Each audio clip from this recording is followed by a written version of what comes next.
मेरा नेताओं से मतभेद था तथा अब तक है। ये मेरे 28 फरवरी 1935 के सावरकर के नाम पत्र से भली भांति विदित होता है। आज भी मेरे वही विचार है। गांधी जी से मेरी शत्रुता नहीं थी। लोग कहते हैं कि पाकिस्तान योजना में उनका मन शुद्ध था। मैं ये बताना चाहता हूं कि मेरे मन में देश प्रेम के अतिरिक्त कुछ न था। मुझे इस कारण हाथ उठाना पड़ा कि पाकिस्तान बनने पर जो भयंकर घटनाएं हुई उनके उत्तरदायी केवल गांधी जी थे। मुझे यह पता था कि हत्या के बाद लोगों के विचार मेरे विषय में बदल जाएंगे। समाज में मेरा जितना आदर है वो नष्ट हो जाएगा। मैं जानता था कि समाचार पत्र बुरी तरह मेरी निंदा करेंगे, किंतु मैं नहीं जानता था कि अखबार इतने पतित हो जाएंगे कि सत्य का गला घोंट देंगे। समाचार पत्रों ने कभी निष्पक्षता से नहीं लिखा। यदि वे देश के हित का अधिक ध्यान रखते और एक मनुष्य की व्यक्तिगत इच्छाओं को कम ध्यान देते तो देश के नेता पाकिस्तान स्वीकार न करते। समाचार पत्रों की ये नीति थी कि लीडरों की गलतियों को प्रकट न होने दिया जाए। देश का विभाजन इससे सरल हो गया। ऐसे भ्रष्ट समाचार पत्रों के डर से मैंने अपने निश्चय की दृढ़ता को विचलित नहीं होने दिया। कुछ लोग कहते हैं कि यदि पाकिस्तान न बनता तो आजादी न मिलती। मैं इस विचार को ठीक नहीं मानता। लीडरों ने अपने पाप को छिपाने के लिए यह बहाना बनाया है। गांधीवादी कहते हैं कि उन्होंने अपनी शक्ति से स्वराज्य पाया। यदि उन्होंने अपनी शक्ति से स्वराज्य लिया है तो उन्होंने हारे हुए अंग्रेजों को पाकिस्तान की शर्त क्यों रखने दी और शक्ति से क्यों न रोका। मेरे विचार से महात्मा और उनके अनुयायियों की एक ही पॉलिसी रही, और वो ये कि पहले यवनों की मांग पर विरोध दर्शाना, फिर हिचक दिखाना और अंत में आत्मसमर्पण कर देना। इसी प्रकार पाकिस्तान की रूपरेखा स्वीकार कर ली गई। 15 अगस्त 1947 को छलपूर्वक पाकिस्तान स्वीकार कर लिया गया। पंजाब, बंगाल, सीमा प्रांत और सिंध के हिंदुओं का कोई विचार नहीं किया गया। देश के टुकड़े करके एक मजहबी धर्मनिष्ठित मुस्लिम राज्य बना दिया गया। मुसलमानों को अपने अराष्ट्रीय कार्यों का फल पाकिस्तान के रूप में मिल गया। गांधीवादी नेताओं ने उन लोगों को देशद्रोही सांप्रदायिक कहकर पुकारा जिन्होंने पाकिस्तान का विरोध किया था, और पाकिस्तान स्वयं स्वीकार करके जिना की सब बात मान ली। इस दुर्घटना से मेरे मन की शांति भंग हो गई।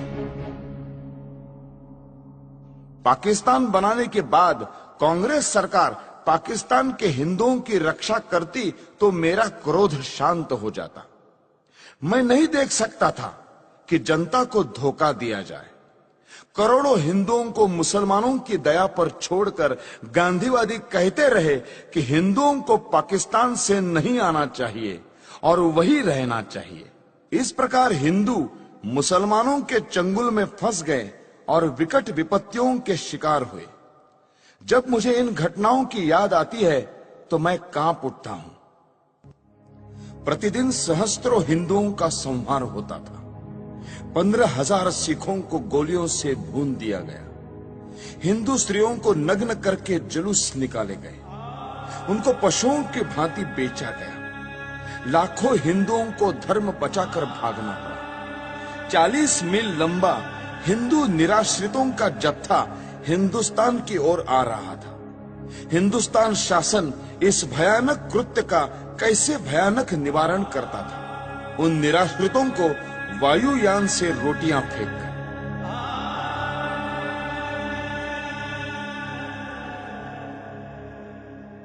भारत सरकार पाकिस्तान से अत्याचार रोकने के लिए अनुरोध करती या धमकी देती कि यदि पाकिस्तान में अत्याचार बंद नहीं हुआ तो भारत में भी मुसलमानों की बुरी दशा होगी, तो इतने अत्याचार न होते। भारत सरकार गांधी जी के इशारों पर चलती थी और उसकी नीति कुछ और ही थी। यदि पाकिस्तान के हिंदुओं की रक्षा के लिए समाचार पत्र कुछ लिख देते थे तो यह अर्थ लिया जाता था कि वे हिंदू मुसलमान में मतभेद फैलाने का प्रयत्न कर रहे हैं। ऐसे कार्यों को अपराध माना जाने लगा और प्रेस इमरजेंसी एक्ट की धाराएं लागू करके एक के बाद एक दूसरी जमानत मांगी जाने लगी। मुझे भी अनेक नोटिस मिले और 16,000 रुपए की सुरक्षित निधि तक मांगी गई। श्री मोरारजी देसाई के न्यायालय बयान के अनुसार ऐसी 900 घटनाएं हुई। इतना ही नहीं, जब प्रेस प्रतिनिधि मंडल मोरारजी से मिलने गया तो उन्होंने उनकी एक न सुनी। इस प्रकार मुझे आशा न रही कि गांधीवादी कांग्रेस सरकार पर शांतिमय ढंग से दबाव डाला जा सकता है।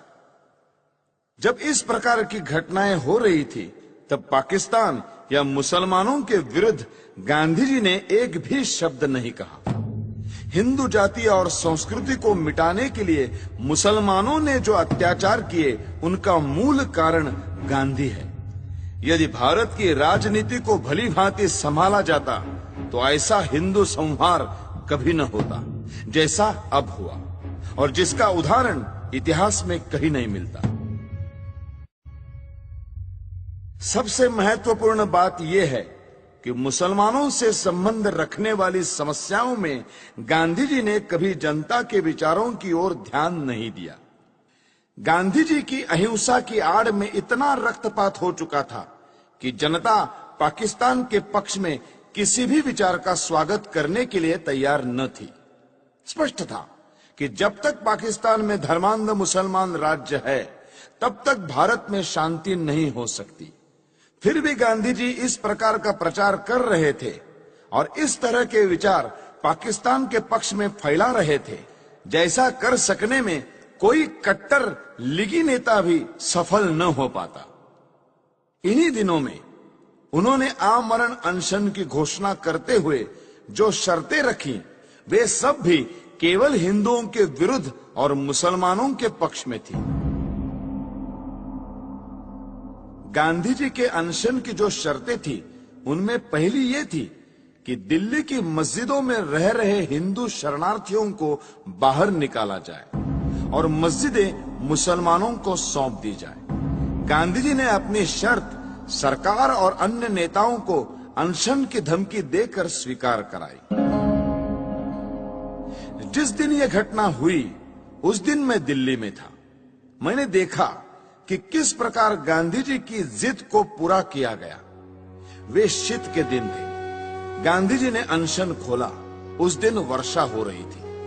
ऐसी असाधारण सर्दी और वर्षा में अच्छे स्थानों पर रहने वाले लोग भी कांप रहे थे। उस समय निराश्रित शरणार्थियों के कुटुंब मस्जिदों से सर्दी के मारे कांपते हुए निकाले गए। उनकी रक्षा का कोई प्रबंध नहीं किया गया। कुछ शरणार्थी जो कुटुंब और स्त्रियों सहित बिरला हाउस गए और उन्होंने नारे लगाए, गांधी जी हमें स्थान दो। उस भव्य भवन में रहने वाले गांधी तक उन निराश्रितों की आवाज नहीं पहुंच सकी। मैंने यह दृश्य अपनी आंखों से देखा, जिसे देखकर कठोर से कठोर व्यक्ति का हृदय भी पिघल जाता। मेरे मस्तिष्क में इससे अनेक विचार आने लगे। मैंने सोचा कि क्या शरणार्थियों ने प्रसन्नता से इन मस्जिदों में डेरे डाले थे? नहीं, गांधी को भी उन स्थितियों का पूरा पता था जिनसे बाध्य होकर उन्हें अपने घर छोड़कर इन मस्जिदों की शरण लेनी पड़ी। पाकिस्तान में एक भी मंदिर या गुरुद्वारा सुरक्षित नहीं रहा। शरणार्थियों ने अपनी आंखों से देखा था कि किस प्रकार मुसलमानों ने केवल हिंदू मंदिरों और गुरुद्वारों को अपवित्र किया। जो हिंदू शरणार्थी दिल्ली शरण लेने के लिए आए थे उन्हें यहाँ कोई स्थान नहीं मिला। इसमें आश्चर्य की क्या बात है? यदि उन लोगों ने पेड़ों के नीचे और गली कूचों में न पड़े रहकर पंजाब में बीती हुई दुर्घटनाओं को स्मरण करके दिल्ली की व्यर्थ पड़ी मस्जिदों में शरण ली। मेरे विचार में इस प्रकार मस्जिदें मानवता की भलाई के लिए काम आ रही थी। गांधी जी ने यह निश्चय किया कि मस्जिदों को खाली कराया जाए, वहां उनके रहने का दूसरा प्रबंध क्यों नहीं कराया? उन्होंने पाकिस्तान के मंदिर हिंदुओं को सौंपने की मांग क्यों नहीं की? जिससे पता चलता कि गांधी वस्तुतः अहिंसा के पुजारी है, हिंदू मुस्लिम एकता के इच्छुक है और उनमें निष्पक्ष आत्मशक्ति है। गांधी ने पूरी चालाकी की और अपने अनशन को खोलने के लिए पाकिस्तान के लिए एक भी शर्त न रखी। यदि वे रखते तो संसार देखता कि गांधी जी अनशन करते हुए स्वर्ग सिधार जाते और पाकिस्तान के एक भी मुसलमान को लेश मात्र दुख न होता। उन्होंने अपने अनुभव से देख लिया था कि उनके व्रत का जिना पर कोई प्रभाव नहीं पड़ता और लीग उनकी आत्मशक्ति की परवाह नहीं करती। अंत में यह कहना अनुचित न होगा कि गांधी के फूल यानी अस्थि भारत और विदेशों की बहुत सी नदियों में बहाए गए, परंतु ये अस्थि पाकिस्तान की सिंधु नदी में नहीं बहाई जा सकी। इस संबंध में पाकिस्तान में भारत के राजदूत श्रीयुत श्री प्रकाश जी का प्रयत्न निष्फल रहा। अब 55 करोड़ रुपयों की बात लीजिए। उप प्रधानमंत्री का निवेदन देखिए। गांधी जी ने स्वयं कहा है कि किसी गवर्नमेंट से उसका निर्णय बदलवाना कठिन हो जाता है, लेकिन भारत सरकार ने गांधी जी के अनशन के कारण पाकिस्तान को 55 करोड़ रुपए न देने का अपना निर्णय बदल दिया। गांधी जी का 21 जनवरी 1948 का प्रार्थना प्रवचन देखिए। सरकार ने 55 करोड़ रुपए न देने का निर्णय जनता के प्रतिनिधि होने के नाते किया था, लेकिन गांधी जी के अनशन ने इस निर्णय को बदल दिया। तब मुझे यह ज्ञात हुआ कि गांधी जी की पाकिस्तान परस्ती के आगे जनता के मत का कोई महत्व नहीं है। अपने प्रतिवृत्त के पहले खंड के पृष्ठ 143 पर न्यायमूर्ति कपूर ने उस समय वृत्तपत्रों में छपी प्रक्रिया का एक उदाहरण दिया है। अनुच्छेद 12A-45 इस प्रकार है। बंबई के साप्ताहिक नेशनल गार्डियन ने अपने 17 जनवरी 1947 के अंक में नेहरू शासन से हिंदुस्तान की घोर वंचना, पाकिस्तान ध्वंस से जो पा न सका वो गांधी जी के हट्टाग्रह से पा सका, इस शीर्षक के नीचे दिया था, अपने राष्ट्रीय जनों का जिससे नरसंहार होगा वो पैसे देने का कृत्य हम नहीं करेंगे। ऐसी गर्जना चल रही थी और सरदार वल्लभ भाई के ध्वंस को और दबाव में भीख नहीं डालेंगे, ऐसे वीरत्व के शब्द सुनने में आते थे। इतने में ही गांधी ने अनशन करके पाकिस्तान को करोड़ों रुपए देने को नेहरू शासन को बाध्य किया। 55 करोड़ प्रदान की स्वीकृति से लोग कैसे प्रक्षुब्ध थे, इसका ये उदाहरण है। मुसलमानों ने स्वतंत्रता आंदोलन का विरोध किया, इसीलिए पाकिस्तान बना। जिन्होंने पाकिस्तान का पक्ष लिया उनको पांचवें स्तंभी कहा गया है, उनकी निंदा की गई है। परंतु मेरी दृष्टि में गांधी जी ने पाकिस्तान का पक्ष सबसे अधिक लिया और कोई शक्ति उनको रोक नहीं सकी। इस स्थिति में हिंदुओं को मुसलमानों के अत्याचारों से बचाने का एक ही उपाय था कि गांधी का अंत कर दिया जाए। गांधी जी राष्ट्रपिता के नाम से पुकारे जाते हैं, जो अत्यंत सम्मान का पद है, पर वे पिता का कर्तव्य पालन करने में असफल रहे। उन्होंने तो बड़ी निर्दयता से राष्ट्र के 2 टुकड़े कर दिए। यदि वे सच्ची आत्मा से पाकिस्तान का विरोध करते तो लीग कभी भी इतनी सुदृढ़ता से ये मांग न रख पाती और अंग्रेज पूर्ण प्रयत्न करके भी इसे न बना पाते। देश की जनता पाकिस्तान बनाने की घोर विरोधी थी, पर गांधी जी ने जनता को धोखा दिया और मुसलमानों के पाकिस्तान का पिता सिद्ध किया है। इसलिए मैंने भारत माता का एक पुत्र होने के नाते अपना कर्तव्य समझा कि ऐसे व्यक्ति का अंत कर दिया जाए, जिसको कहा तो जा रहा है राष्ट्रपिता, किंतु जिसने मातृभूमि का विभाजन करने में सर्वाधिक हाथ बटाया है। हैदराबाद की समस्या का भी यही इतिहास है। निजाम के मंत्रियों एवं रजाकारों ने जो अत्याचार हिंदुओं पर किए, उनका वर्णन करने की आवश्यकता नहीं है। वहां के प्रधानमंत्री लायक अली जनवरी 1948 के अंतिम सप्ताह में गांधी जी से मिले थे।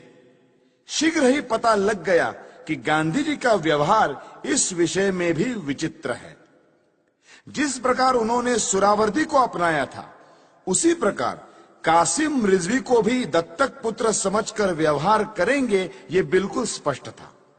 जब तक गांधी जी जीवित थे, तब तक सरकार हैदराबाद के विरुद्ध कुछ न कर सकी, यद्यपि वो पूर्ण अधिकार और शक्ति संपन्न थी।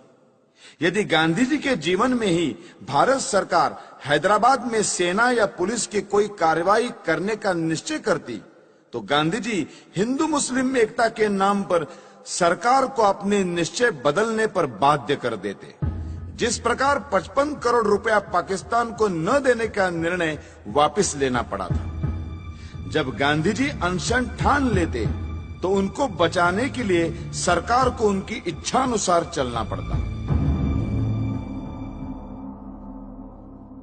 गांधी जी के अहिंसा सिद्धांत के अनुसार हमें अत्याचार सहन करते जाना चाहिए और शस्त्र या शारीरिक शक्ति से प्रतिकार नहीं करना चाहिए। गांधी जी की अहिंसा उस सिंह की अहिंसा है जो उस समय अहिंसा का पुजारी हो जाता है, जब वो सहस्त्रों गायों को खा पीकर थक जाता है। कानपुर में गणेश शंकर विद्यार्थी को मुसलमानों ने निर्दयता से मार दिया था। गांधी जी उनका उदाहरण देकर कहते थे कि इस प्रकार अहिंसा पर चलकर अपना बलिदान कर देना चाहिए। मेरा विश्वास है यह अहिंसा यानी नपुंसकत्व देश को नष्ट कर देगी और पाकिस्तान भारत पर आधिपत्य जमा लेगा। मुझे स्पष्ट दिखाई देता था कि यदि मैं गांधी जी का वध करूंगा, तो मैं जड़ मूल से नष्ट कर दिया जाऊंगा। लोग मुझसे घृणा करेंगे। मेरा सम्मान जो मुझे प्राणों से अधिक प्रिय है, नष्ट हो जाएगा। किंतु साथ में मैं ये भी जानता था कि गांधी जी सदा के लिए विदा हो जाएंगे, तो देश की राजनीति में शस्त्र प्रयोग और प्रतिकारात्मक कार्यवाही को स्थान मिलेगा। देश शक्तिशाली होगा। मैं अवश्य मरूंगा, किंतु देश अत्याचारों से मुक्त होगा। सब मुझे मूर्ख कहेंगे, पर देश ऐसे मार्ग पर चलेगा जो उचित होगा। यही सोचकर मैंने गांधी जी का अंत करने की ठानी। मैंने अपना निर्णय किसी को नहीं बताया। 30 जनवरी 1948 के दिन मैंने गांधी जी का वध किया। मेरे पास कहने को और कुछ नहीं है। यदि देशभक्ति पाप है, तो मैं पाप मानता हूं। मैंने पाप किया है। यदि प्रशंसनीय है, तो मैं अपने आप को उस प्रशंसा का अधिकारी समझता हूं। मुझे विश्वास है, यदि मनुष्यों द्वारा स्थापित न्यायालय से ऊपर कोई और न्यायालय होगा, तो उसमें मेरे कार्य को अपराध नहीं समझा जाएगा। मैंने देश और जाति की भलाई के लिए यह काम किया है।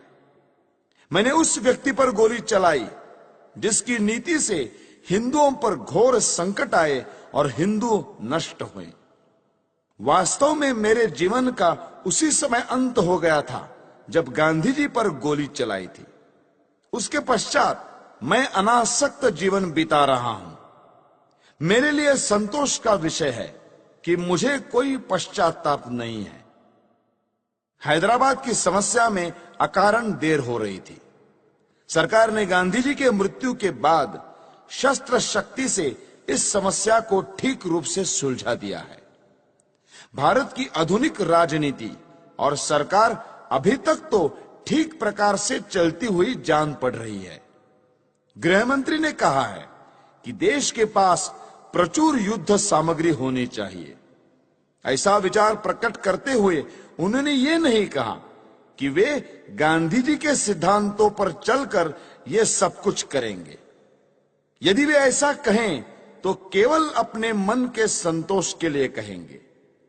ये याद रखना चाहिए कि यदि आधुनिक शस्त्रों का प्रयोग करके ये कहा जाए कि गांधी जी के अहिंसा सिद्धांत पर चला जा रहा है, तो हिटलर, मुसोलिनी, चर्चिल या रूजवेल्ट के देश रक्षा के ढंग और गांधी जी के अहिंसा सिद्धांत में कोई भेद नहीं रह जाएगा।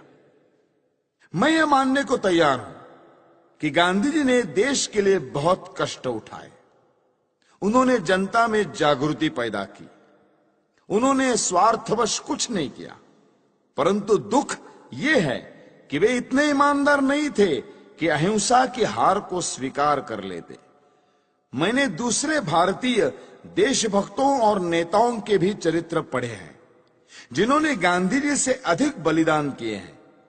कुछ भी हो, गांधी जी ने देश की जो सेवा की है उसके लिए मैं उनका आदर करता हूं। उन पर गोली चलाने के पूर्व मैं उनके सम्मान में इसीलिए नतमस्तक हुआ था, किंतु जनता को धोखा देकर पूज्य मातृभूमि के विभाजन का अधिकार किसी बड़े से बड़े महात्मा को नहीं है। गांधी जी ने देश को छलकर देश के टुकड़े किए, क्योंकि ऐसा न्यायालय या कानून नहीं था जिसके आधार पर ऐसे अपराधी को दंड दिया जा सकता। इसीलिए मैंने गांधी को गोली मारी। उनको दंड देने का केवल यही एक तरीका रह गया था।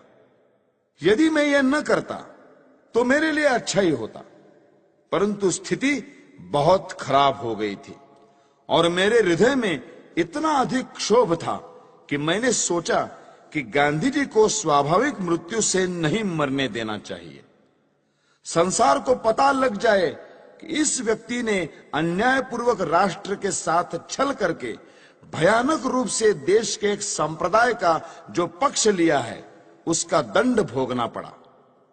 मैंने इस समस्या का अंत इसी प्रकार करना चाहा, क्योंकि इसी से लाखों निर्दोष हिंदुओं का जीवन बच सकता था।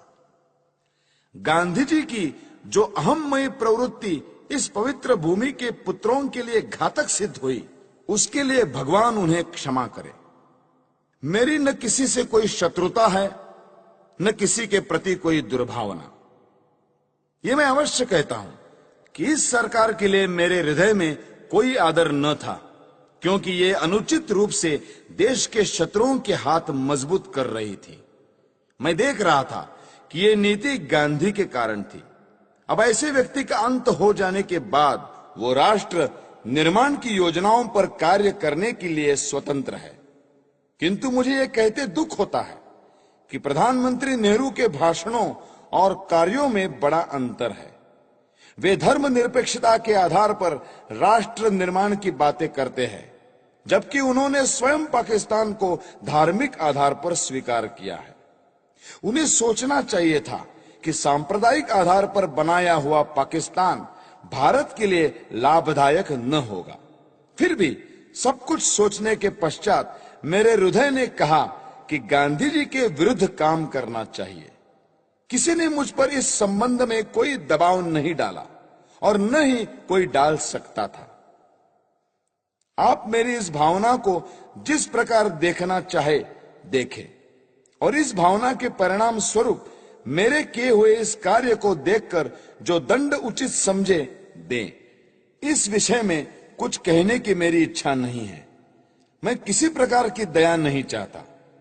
मैं ये भी नहीं चाहता कि मेरी ओर से कोई दया की याचना करे। इस अभियोग में बहुत से मनुष्यों को मेरे साथ इस अपराध में ले लिया है।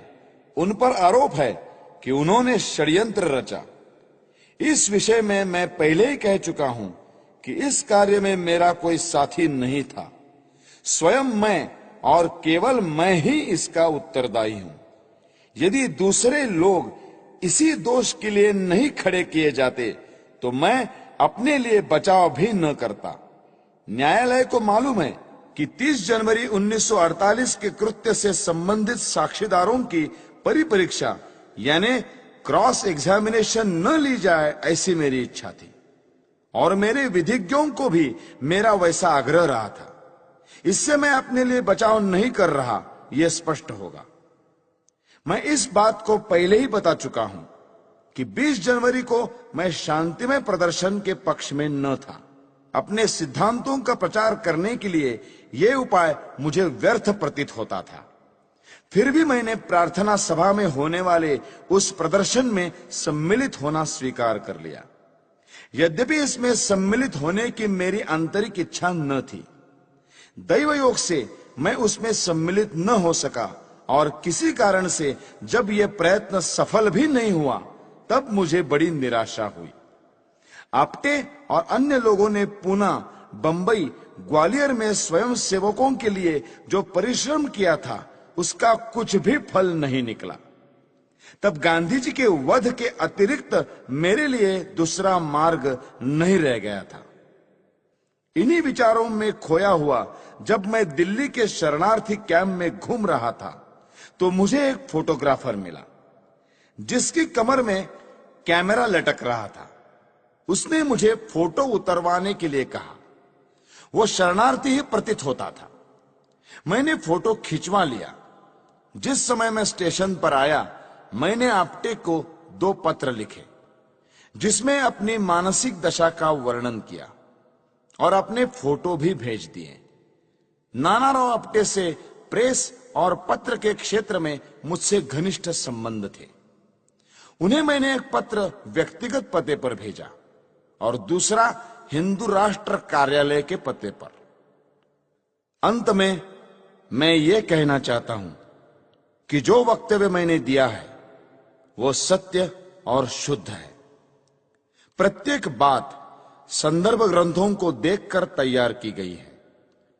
मैंने सरकारी समाचार पत्र, इंडियन ईयर बुक, कांग्रेस का इतिहास, गांधी जी की आत्मकथा, समय समय पर प्रकाशित कांग्रेस के बुलेटिन, यंग इंडिया और हरिजन की फाइलें और गांधी जी की प्रार्थना सभा के भाषणों से ये वक्तव्य तैयार करने में सहायता ली है। मैंने ये लंबा वक्तव्य इसलिए नहीं दिया है कि लोग मेरे कार्य को सराहें, बल्कि इसलिए दिया है कि लोग मेरे विचारों को भली भांति जान जाए और किसी के मस्तिष्क में मेरे विषय में कोई भ्रांत धारणा न रहे। भगवान करे हमारा देश फिर अखंड हो और जनता उन विचारों का त्याग करे जो अत्याचारी के आगे झुकने की प्रेरणा देते हैं। भगवान से यही मेरी अंतिम प्रार्थना है। मेरा वक्तव्य अब समाप्त हो चुका है। आपने इसे ध्यान से सुना और सुविधाएं दी, उसके लिए मैं कृतज्ञ हूं। जिन्होंने इस बड़े अभियोग में मुझे कानूनी सहायता दी और जो पुलिस ऑफिसर इस अभियोग से संबंधित है, उनके प्रति मेरे हृदय में कोई दुर्भावना नहीं है। मैं उनके सद्व्यवहार के लिए उनका भी कृतज्ञ हूं। जेल के ऑफिसरों को भी धन्यवाद। उन्होंने मेरे साथ बहुत अच्छा व्यवहार किया है। यह सत्य है कि मैंने 300-400 लोगों के बीच दिन के समय गांधी पर गोलियां चलाई। मैंने भागने का कोई प्रयत्न नहीं किया। वास्तव में भागने का विचार मेरे मस्तिष्क में आया ही नहीं। मैंने अपने ऊपर गोली चलाने का प्रयत्न भी नहीं किया। आत्मघात करने का मेरा कभी विचार न था, क्योंकि मैं अपने विचारों को खुले न्यायालय में प्रकट करना चाहता था। आलोचनाओं के बावजूद भी मैंने जो कृत्य किया उसके नैतिक पक्ष पर मेरी आत्मा कभी विचलित नहीं हुई। मुझे किंचित भी संदेह नहीं कि भविष्य में सच्चाई और ईमानदारी से इतिहास के इस अध्याय को इतिहासकार लिखेंगे तो वे मेरे कार्यों और उसके परिणाम का सही मूल्यांकन करेंगे। अखंड भारत अमर रहे। वंदे मातरम। दिल्ली, 8 नवंबर 1948। नथुराम विनायक गोडसे। अभियुक्त क्रमांक 1।